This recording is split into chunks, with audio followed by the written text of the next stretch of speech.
মাধ্যমিকের ABTA test paper তো বেশ কিছুদিন বেরিয়ে গেছে, আর আশা করি তোমরা ঠিকঠাক প্র্যাকটিস করছো। তো আজকে আমরা লাইফ সায়েন্সের পেজ নম্বর 32 এই পেজটি আলোচনা করব। আশা করি তোমাদের করা হয়ে গেছে, তো একবার ফার্স্ট রিভিশন দিয়ে নিতে পারো। বেশ, তো আজকে আমরা শুরু করছি। যে প্রথম পেজ, সূর্যশিশির নামক পতঙ্গভুক উদ্ভিদের পাতার কোর্সিকাগুলি পতঙ্গ দেহের সংস্পর্শে আসা মাত্র বেঁকে গিয়ে পতঙ্গকে চেপে ধরে।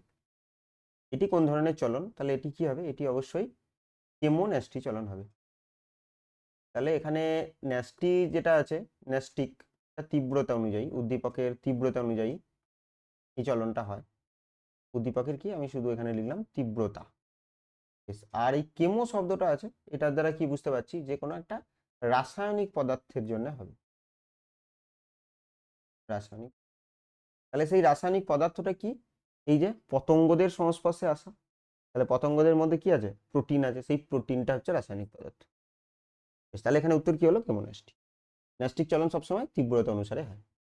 মানুষের ক্ষেত্রে, মহিলাদের ক্ষেত্রে এফএসএইচ ডিম্বাশয়ের গ্রাফিয়ান ফলিকল থেকে ক্ষরিত হয়ে যে হরমোন ক্ষরণে উদ্দীপনা যোগায়। তাহলে এখানে কি দেখতে পাচ্ছি? Graafian follicle. গ্রাফিয়ান ফলিকল, এটাকে আমরা কি বলবো, বাংলায় কি বলবো? পরিণত ডিম্বথলি।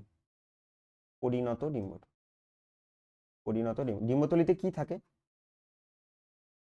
এই ডিম্বথলিতে থাকে হচ্ছে ডিম্বাণু। তাহলে এটা যদি পরিণত ডিম্বথলি হয়, এটাতে ধরে নিচ্ছি ডিম্বাণু আছে। তাহলে এ কোন হরমোন ক্ষরণ করে? তাহলে এ হরমোন ক্ষরণ করে হচ্ছে ইস্ট্রোজেন। তাহলে এখানে উত্তর তো অবশ্যই কি হবে? উত্তর হবে ইস্ট্রোজেন। এবার এখান থেকে যদি এই ডিম্বাণুটা বেরিয়ে চলে যায়, তাহলে যেটা পড়ে থাকবে তাকে আমরা কি বলবো? পিত গ্রন্থি, বা কি বলে, কর্পাস লিউটিয়াম। তাহলে এ যে হরমোনটা ক্ষরণ করবে সেই হরমোনটা হচ্ছে প্রজেস্টেরন। আর এইটা হচ্ছে এই পরিণত ডিম্বথলি বা গ্রাফিয়ান। পরের প্রশ্ন, মাইটোসিস কোষ বিভাজনের কোন দশায় নিউক্লিয় পর্দা ও নিউক্লিওলাস এর অবলুপ্তি দেখা যায়? তাহলে এখানে উত্তর কি হবে? এখানে উত্তর হবে প্রোফেজ। তাহলে প্রোফেজ দশায় এই অবলুপ্তিটা কিন্তু আমরা দেখতে পাই। পরের প্রশ্ন, নিচের কোনটি মেন্ডেলের এক সংকর জনন পরীক্ষার F2 জনুর জিনোটাইপিক অনুপাত? তাহলে এক সংকর জনন প্রক্রিয়া F2 জনুর যে জিনোটাইপিক অনুপাত সেটা হবে 1:2:1। যদি ফিনোটাইপিক জানতে চাইতো তাহলে কি হতো? 3:2। প্রদত্ত ব্যাঘ্র প্রকল্পগুলির কোনটি আমাদের রাজ্যে অবস্থিত? তাহলে প্রথমে আছে নন্দীপুর, এটা আসলে বন্দিপুর হবে। তাহলে বন্দিপুর কোথায়? বন্দিপুর আছে কর্ণাটক। শিমিলিপাল আছে ওড়িশায়। আর সুন্দরবন তো জানি আমরা ওয়েস্ট বেঙ্গল। আর কানহা আছে মধ্যপ্রদেশ। এবার জানতে চাইছে কোথায়? আমাদের রাজ্যে। তাহলে সবকটা এখানে ব্যাঘ্র প্রকল্প, কিন্তু আমাদের রাজ্যে যেটা হবে তাহলে সেটা কি? সুন্দরবন। বেশ, সুন্দরবনের এছাড়া বক্সাও কিন্তু একটা ব্যাঘ্র প্রকল্প। মানুষের অটোজোমে থাকা জিন দ্বারা নিচের কোনটি নিয়ন্ত্রিত হয় না? এখানে কিন্তু খেয়াল রাখতে হবে, এখানে কিন্তু হয় না জানতে চাইছি। আর কার দ্বারা? অটোজোম দ্বারা নিয়ন্ত্রিত। তার মানে এখানে অবশ্যই সেক্স ক্রোমোজোম খুঁজতে হবে। রোলার জীব তো অবশ্যই অটোজোম দ্বারা নিয়ন্ত্রিত।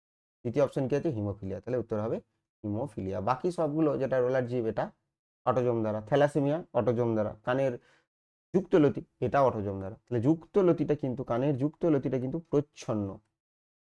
প্রচ্ছন্ন জিন দ্বারা নিয়ন্ত্রিত হয়।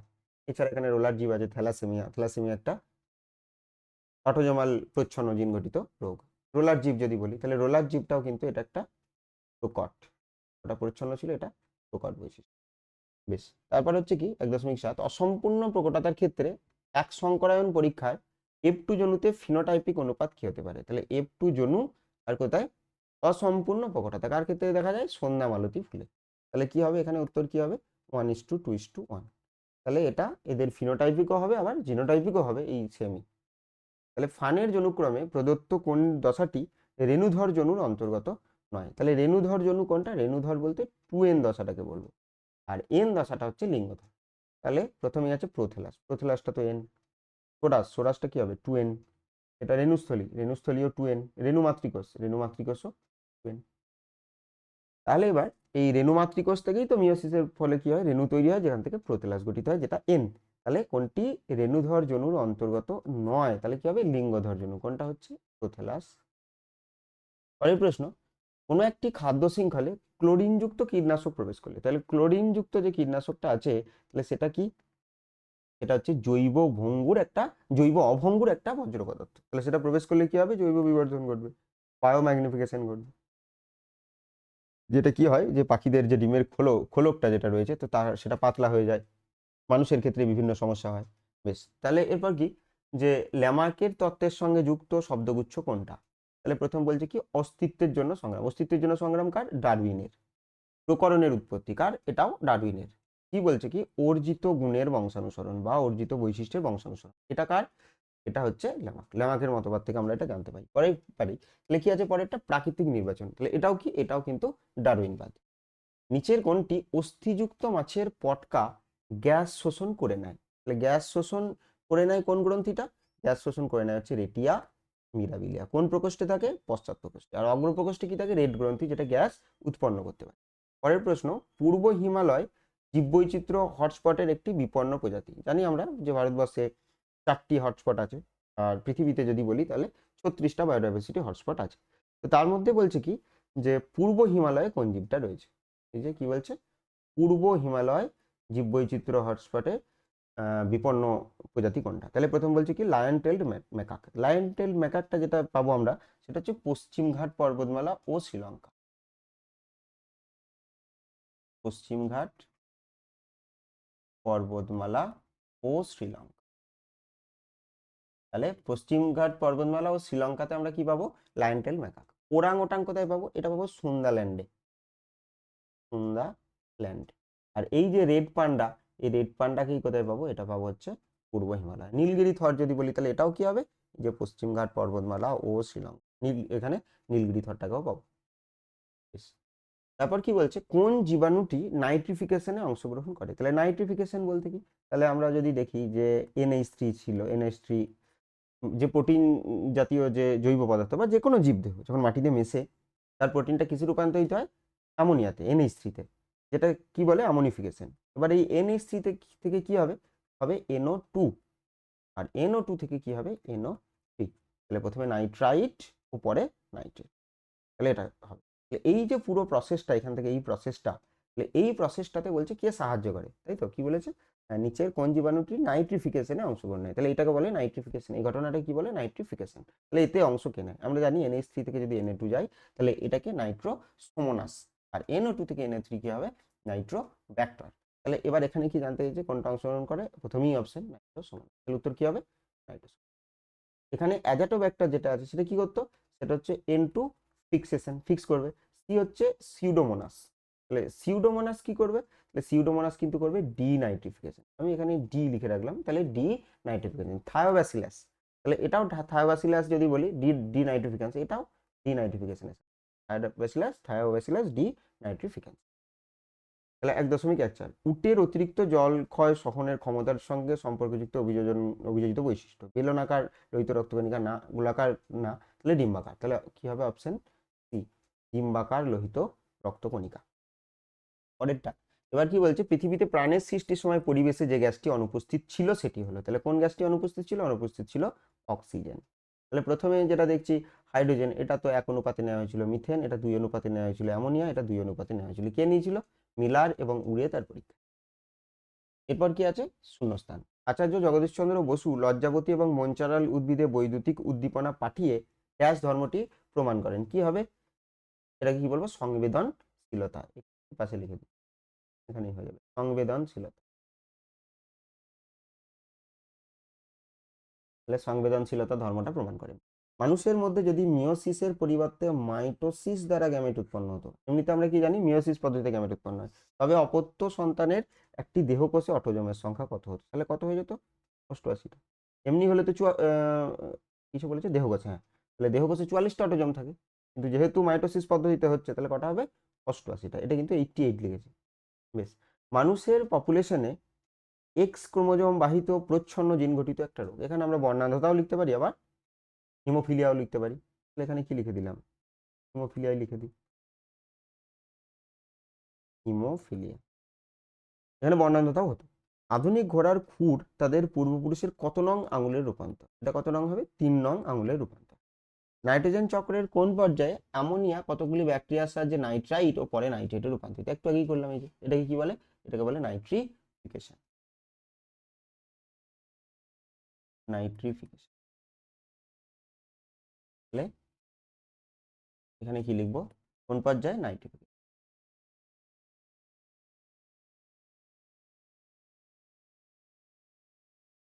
তারপরে কি, বাজারে বহুল বিক্রিত বোতলজাত ঠান্ডা পানীয় প্রস্তুত করতে ড্যাশ জলের প্রচুর অপচয় হয়। তাহলে এটাকে কি বলতে পারি? এটাকে আমরা লিখতে পারি পানীয় জলে। এখানে আমরা লিখতে পারি ভৌম জল। এটাকে লিখতে পারি স্বাদু জল। যে কোনো খুশি আমরা এটা এখানে লিখতে পারি। বেশ। পরে কি, টপিক চলন উদ্ভিদের বৃদ্ধিজনিত চলন। হ্যাঁ, তাহলে এটা কিন্তু সত্য। টপিক চলন হচ্ছে উদ্ভিদের বৃদ্ধিজনিত চলন। মাইটোসিস কোষ বিভাজন এ ক্রসিং ওভার ঘটে না। মাইটোসিস কোষ বিভাজনের ক্রসিং ওভার না, মিওসিসে ক্রসিং ওভার হয়। মেন্ডেল তার বংশগতি সংক্রান্ত পরীক্ষাগুলির বর্ণনায় জিন শব্দটি ব্যবহার করেছিলেন না। জিন শব্দটি অবশ্যই মেন্ডেল ব্যবহার করেননি, মেন্ডেল তাকে ফ্যাক্টর বলেছিলেন। জিনকে বলেছিলেন জোহানসেন। জোহানসেন। বাষ্পমোচনের হার হ্রাস করার জন্য ক্যাকটাসের পাতা কাঁটায় রূপান্তরিত হয়েছে। একদম সঠিক। নিষ্ক্রিয় অঙ্গসমূহ অভিসারী বিবর্তনকে নির্দেশ করে। নিষ্ক্রিয় অঙ্গসমূহ অভিসারীকে না, অভিসারী বিবর্তনকে কে নির্দেশ করবে? অভিসারী হচ্ছে সমবৃত্তীয়। সমবৃত্তীয় তারা কি হবে, যে বিভিন্ন জায়গা থেকে এসে একটা জায়গায় আসছে, তাহলে তাকে কি বলবো? সেটা হচ্ছে অভিসারী। আর অপসারী কি হলো? হতো সমসংস্থ। এখানে নিষ্ক্রিয় বলেছে, তাহলে হবে না, এটা কি হবে? এটা মিথ্যা। তারপরে হচ্ছে কোরয়েড লেন্সের বক্রতা ও আকারের পরিবর্তন ঘটিয়ে না। কোরয়েড তো এটা করে না, ঘটিয়ে উপযোজনে সাহায্য করে। তাহলে এটা না। তাহলে এটা কোরয়েড না বলে যদি বলতো সিলিয়ারি বডি, তাহলে কিন্তু ঠিক হতো। তাহলে এটাও। এবার স্তম্ভ বিস্তম্ভ। জিব্রেলিন। জিব্রেলিন এখানে যেগুলো আছে ভূগর্ভস্থ আর সুপ্তদশ। হ্যাঁ, তাহলে কি হবে? ডি। জিব্রেলিন হচ্ছে ডি। শাখা কলম। শাখা কলম এখানে জি। জি হচ্ছে গোলাপ। তারপর হচ্ছে সমসমস্ত অঙ্গ। সমসমস্ত অঙ্গর ক্ষেত্রে কি জানি আমরা? যে গঠন একই কিন্তু কাজ আলাদা। এই যে ই, তাহলে গঠন একই, কাজ আলাদা। কুঞ্চিত হলুদ। কুঞ্চিত হলে তো ছোট আর হবে। আর হলুদ হলে বড় ওয়াইও হতে পারে, আবার বড় ওয়াই ছোট ওয়াই হতে পারে। প্রথমটা বড় ওয়াই ছোট আর আছে। হ্যাঁ, তাহলে এটা হবে। তাহলে উত্তর কি হবে? উত্তর হবে এ। বেশ। তারপরে হচ্ছে কি, জলাভূমি। তাহলে জলাভূমি কি? ভূগর্ভস্থ জলের পুনর্নবীকরণ। তাহলে কি হবে? বি। আর থাইমিন ইউরাসিল, এই দুটো কি? দুটোই হচ্ছে নাইট্রোজেন বেস, তাহলে দুটো N2 বেস। তাহলে কি আছে? ভূগর্ভস্থ, হ্যাঁ, পিরিমিডিন। হ্যাঁ, N2 বেস আবার দুই রকম হয়, তাহলে একটা হচ্ছে পিরিমিডিন আর একটা পিউরিন। তাহলে থাইমিন ইউরাসিল এগুলো কি? এগুলো সব পিরিমিডিন, তাহলে এটা সি। আর যদি গুয়ানিন বা অ্যাডেনিন থাকতো তাহলে কি হতো সেটা? তো সেটাকে বলতাম পিউরিন। এবার বিসদৃশ শব্দটি, তাহলে বলছে গুরু মস্তিষ্ক, হাইপোথ্যালামাস, পন্স আর থ্যালামাস। তাহলে এখানে অবশ্যই বোঝা যাচ্ছে কি হবে? হবে পন্স। কারণ কি? এটা পশ্চাৎ মস্তিষ্কের অংশ, বাকি গুরু মস্তিষ্ক, হাইপোথ্যালামাস, থ্যালামাস এগুলো সব অগ্র মস্তিষ্কের অংশ। সোয়ান কোষ কোথায় থাকে? তাহলে সোয়ান কোষ কোথায় থাকে? সোয়ান কোষ থাকে হচ্ছে নিউরনের অ্যাকশনে। তাহলে এটা কোথায় থাকবে? অ্যাকশনে থাকবে। তারপরে কি বলছে নিচের সব, হ্যাঁ আচ্ছা, মাইটোসিস যদি ভ্রূণমূল হয় তাহলে মিওসিস কোথায় হবে? তাহলে এটা কি বলতে পারি? জনন মাতৃকোষ। তাহলে জনন মাতৃকোষে মিওসিস ঘটবে। তাহলে মেন্ডেল তার দ্বিসংকর জনন পরীক্ষা থেকে কোন সূত্রে উপনীত হয়েছিলেন? কোন সূত্রে? স্বাধীন সঞ্চার। তাহলে কোন সূত্র? স্বাধীন সঞ্চার। আর যদি এখান থেকে বলতো যে এক সংকর জনন, তাহলে কি হতো? পৃথক ভবন।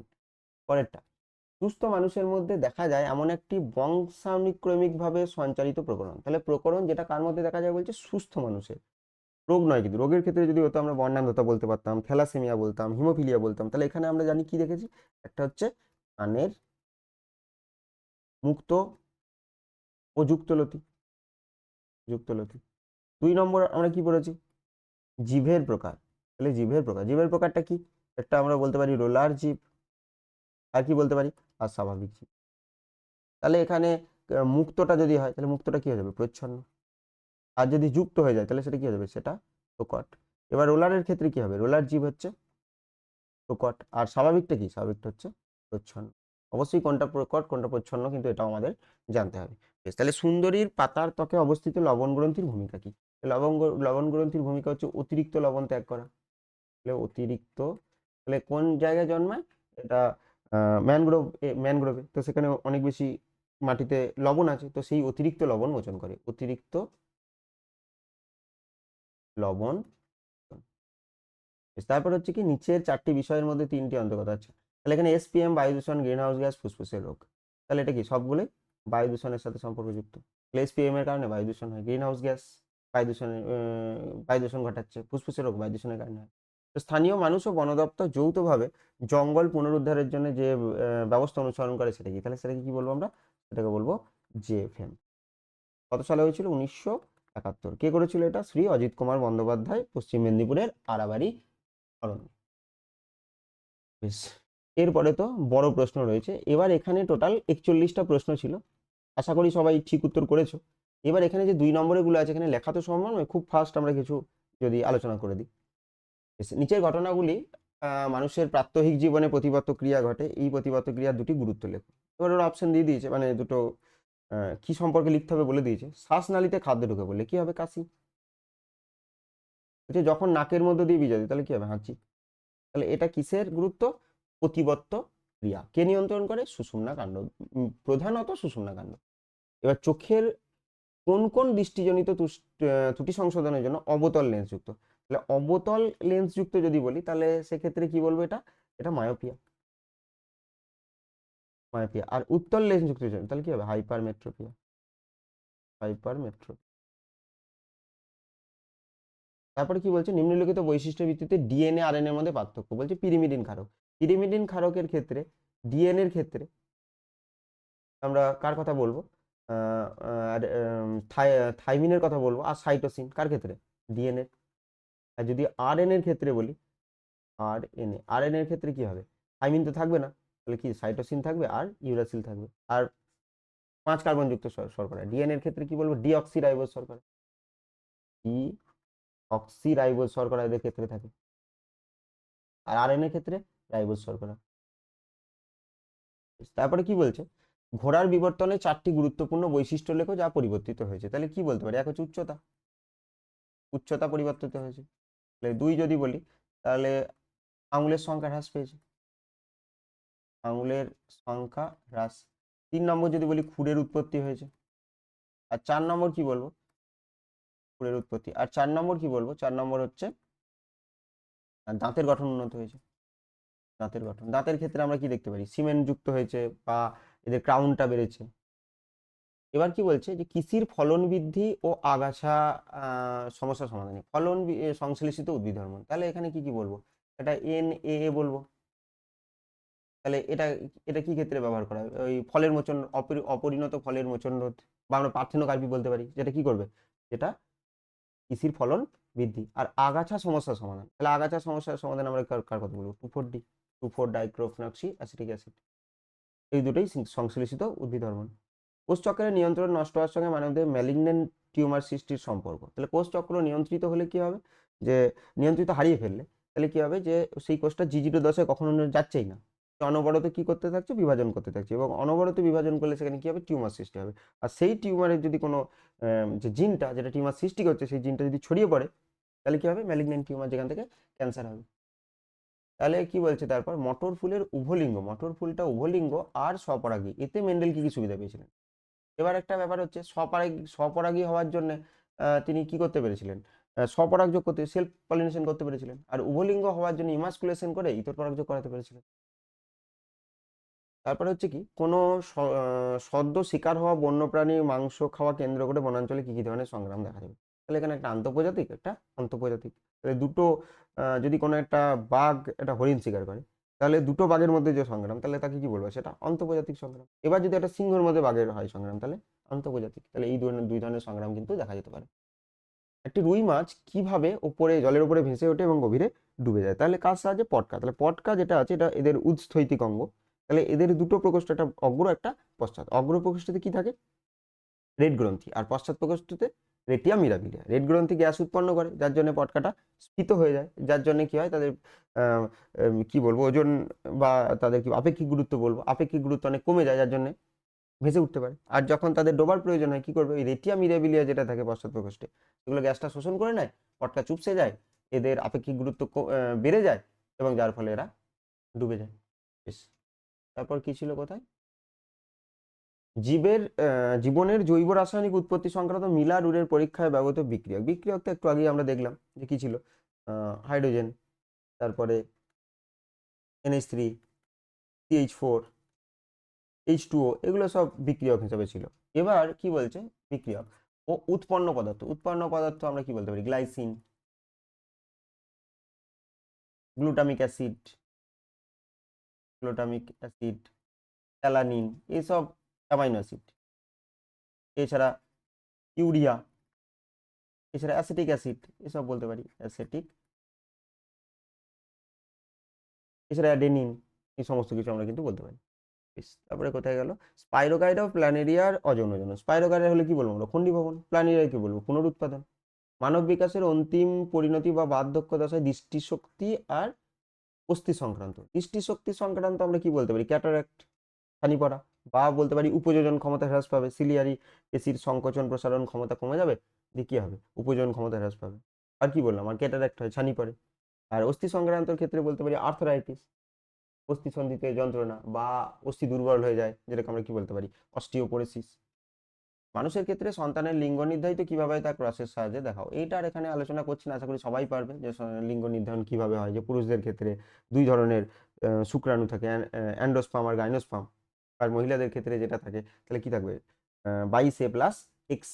আর পুরুষদের যেহেতু 22A+X থাকে, আবার 22A+Yও থাকে, তাহলে পুরুষ কোন শুক্রাণুটা দিচ্ছে তার উপর কিন্তু লিঙ্গ নির্ধারিত হয়। এটা আমরা অবশ্যই ছকের সাহায্যে দেখাতে পারবো। ক্রমাগত জলাভূমি ধ্বংস কৃষি জমির পরিমাণ হ্রাস ঘটায়, কি কি পরিবেশগত পরিণাম হতে পারে? তাহলে জলাভূমি ধ্বংস হলে পরিবেশ কি হবে? পরিবেশে যে দূষিত পদার্থগুলো, আমরা জলাভূমিকে যে পৃথিবীর প্রকৃতির বৃক্ষ বলি, যেটা দূষিত পদার্থগুলোকে অপসারিত করে, সেটা হবে না। কৃষি জমির পরিমাণ যদি হ্রাস হয়, তাহলে সেক্ষেত্রে খাদ্য সংকট দেখা দেবে। এইসব বিভিন্ন পরিণাম কিন্তু দেখা দেবে। বেশ, এবার কি বলছে যে ইলিশ, মৌমাছি, পেঙ্গুইন, সর্পগন্ধা, এইসব জীবগুলোর বিপন্নতার কারণ কি কি হতে পারে? ইলিশের ক্ষেত্রে আমরা অতি ব্যবহার বলতে পারি, এক কথা অতি ব্যবহার। মিষ্টি জলের অভাব বলতে পারি, কারণ হচ্ছে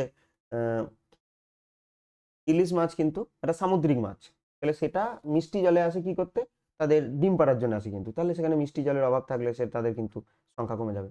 বেশ, মৌমাছি, তাহলে এটা অত্যধিক কীটনাশক ব্যবহারের জন্য কি হচ্ছে? বিভিন্ন ফুলগুলোর ক্ষেত্রে সেখানে ফুলে গিয়ে যখন মৌমাছি বসছে, তো তাদের সমস্যা হচ্ছে, তাদের মৌমাছির সংখ্যা কমে যাচ্ছে। তাহলে তার জন্য ওই বিভিন্ন ফসল বা বিভিন্ন জায়গায় কীটনাশক ব্যবহার করা। পেঙ্গুইনের ক্ষেত্রে যদি বলি, তাহলে এগুলো মেরু অঞ্চলে থাকে, তাহলে কি হবে সমস্যা? বিশ্ব উষ্ণায়ন। তো তার জন্য হচ্ছে সর্পগন্ধা, এটা তো অবশ্যই অতি ব্যবহার। জানি আমরা যে রেসারপিন থেকে আমরা ব্যবহার করি যে উচ্চ রক্তচাপের ওষুধ হিসাবে, তার জন্য কমে যাচ্ছে, যেহেতু অতি ব্যবহার করা হচ্ছে। বেশ, তারপর কি বন্যপ্রাণী আইন অনুসারে অভয়ারণ্যে যে যে কাজ নিষিদ্ধ, তাহলে এখানে বিনা অনুমতিতে প্রবেশ নিষিদ্ধ, এখানে শিকার নিষিদ্ধ, তারপরে 3 নম্বর কি বলতে পারি? পশুচারণ নিষিদ্ধ। তাহলে এগুলোই বলতে পারি যে সবই নিষিদ্ধ। তাহলে আপাতত এখানে কতগুলো? 2 নম্বরের গুলো হলো। এবার 5, 6, 30 এই বড় প্রশ্ন যেগুলো আছে, এগুলো আর আলোচনা এখানে করা সম্ভব নয়, এগুলো করছি না। আশা করি তোমরা সবাই উত্তর করতে পারবে। এবার কোনো প্রশ্নের যদি উত্তর না পারো, যে করে দেওয়ার প্রয়োজন হয়, সেটা অবশ্যই বলতে পারো যে এই প্রশ্নটা বলে দিতে, তো সেটা বলা যেতে পারে অবশ্যই। তাহলে যাই হোক, আজকে এটাই খুব তাড়াতাড়ি শেষ করার চেষ্টা করলাম, বা প্রতিদিনই এইভাবেই খুব তাড়াতাড়ি করব। তো একবার তোমরা অন্তত রিভিশনের জন্য কিন্তু এটা দেখে নিতেই পারো।